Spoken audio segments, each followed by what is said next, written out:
এক রাক্ষস ছিল।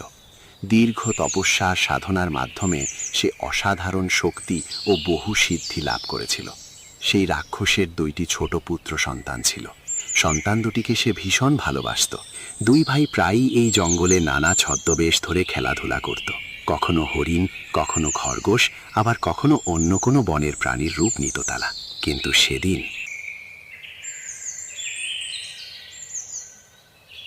ভাই, জানিস তোর এই রূপটাই আমার সবচেয়ে প্রিয়। হ্যাঁ ভাই, আমার কাছেও তোকে এই রূপে খুব সুন্দর লাগে। আজকে কোন দিকে যাবি রে? চল দক্ষিণের দিকে যাই, চল। আরে ভাই, মনে হয় কেউ আসছে।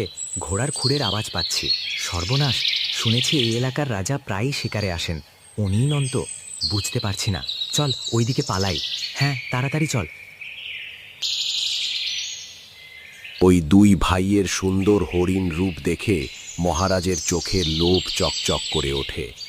মহারাজ তাদের তাড়া করেন এবং তীরের আঘাতে শিকার করার চেষ্টা করেন। সেই তীরের আঘাতেই 2 ভাইয়ের মৃত্যু ঘটে, আর রাক্ষস হয়ে যায় সন্তানহারা। শোক আর ক্রোধে অন্ধ হয়ে রাক্ষসের চোখে তখন প্রতিশোধ ছাড়া আর কিছুই ধরা পড়ে না। সে তার জাদুবল প্রয়োগ করে, আর তারপর যা ঘটেছিল। এর মানে রাজা রাজা আদিত্য এই রাজ্যের রাজা আমার সন্তানদের কেড়ে নিয়েছে, আমার সন্তানদের হত্যা করেছে। আমি অভিশাপ দিচ্ছি, যে রাজ্যের রাজার কারণে আমার জীবনের সব আলো নিভে গেছে, আমি বেঁচে থাকতে সেই রাজ্যের কেউ আর আলোর মুখ দেখবে না। তাদের জীবন কাটবে রাত্রির অন্ধকারে, হতাশায় আর দুর্দশায়। আর যে রাজার কারণে আমি চিরতরে বাবা ডাক হারিয়েছি, সেই রাজাও আর কোনো দিন তার সন্তানের মুখে বাবা ডাক শুনবে না। আজই তার সন্তান। না বাবা, না, এই অনিষ্ট আপনি করবেন না। আপনার দোহাই লাগে। আমি বুঝতে পারিনি তারা আপনার সন্তান ছিল। আমি তাদের সাধারণ হরিণ ভেবে ভুল করেছি। এই অন্যায় আমি জেনে বুঝে করিনি। এত বড় শাস্তি দেবেন না বাবা।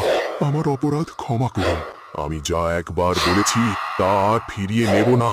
তবে হ্যাঁ, তোর সন্তানের প্রাণ ভিক্ষা আমি দিতে পারি, কিন্তু তবুও তুই বাবা ডাক শুনতে পাবি না। আজ থেকে তোর কন্যা অনন্ত নিদ্রায় আচ্ছন্ন থাকবে। তোর রাজ্যের কেউ তার ঘুম ভাঙাতে পারবে না।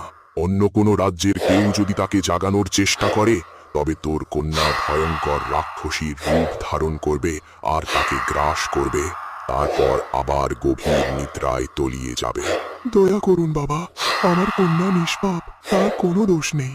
আজ পূর্ণিমা, এমনই কোনো এক পূর্ণিমার রাতে যদি তার নিদ্রা ভাঙে, আর যদি